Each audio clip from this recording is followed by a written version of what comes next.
everybody, my name is British Matters Game, and today I'm gonna be reviewing the Beatles from the most hate album to the best.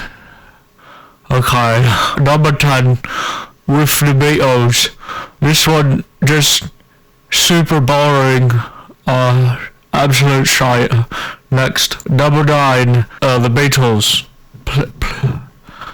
Please me. Please kill me. This album had literally nothing going for it, okay?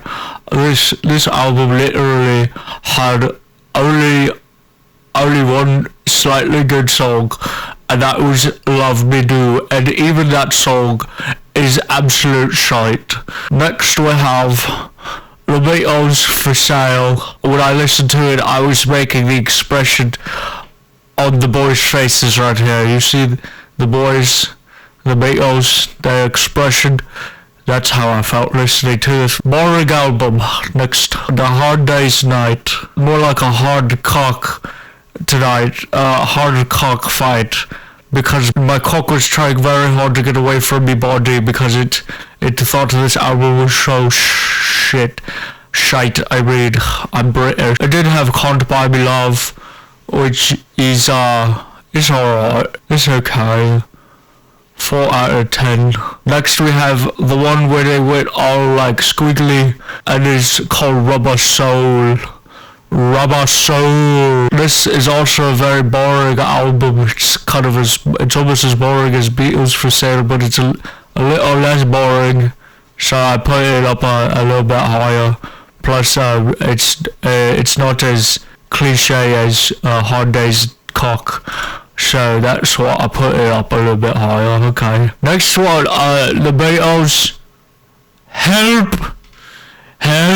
Oh God, help me! I'm listening to another shite album from the Beatles. Oh, I mean, it's not too bad. It didn't have Yesterday, and I've Just Seen a Face, and it also the title track Help, which were not too bad. But the rest of it's pretty fucking boring.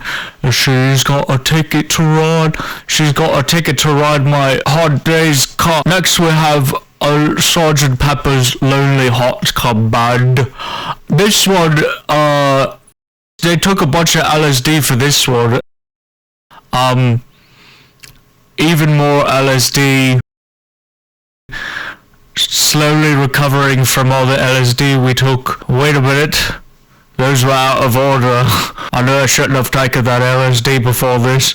Next we have the last album of the Beatles, which is actually still not the best.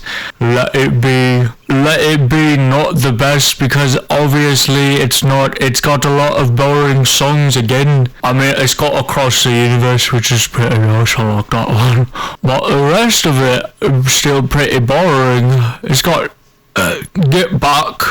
I think the overall sound of the album is not too bad. It's got a unique texture to it. It's almost like everything's kind of like very solid and in your face. Whoa, boom, boom, boom, boom, boom, boom, explosion, whoa. Revolver, this is a good album. It's loud, it's in your face, it's crazy, it's everywhere, it's all over the place. It's got that fucking Good Day Sunshine. It's got fucking Eleanor Rigby.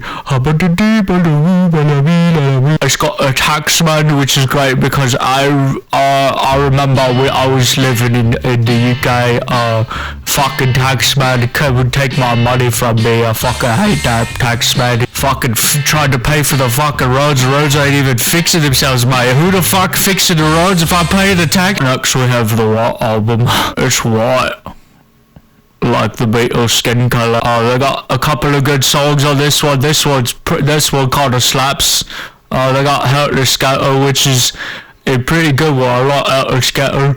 It's also got Back in the Use and The Prudence, which should probably go a lot. And then we have, of course, the best album of all time, Abbey Road. Abbey Road is something a little special. It's got to come together, which is something that I wish more people would do, is come together. It's got Something, which is also something. It's got the Octopussy's Garden, which is great. I like Octopussy. It's got Because, which is like slow and beautiful. It's actually considered the first remix that has ever been done. It's a remix of Moonlight Sonata by Frank Sinatra.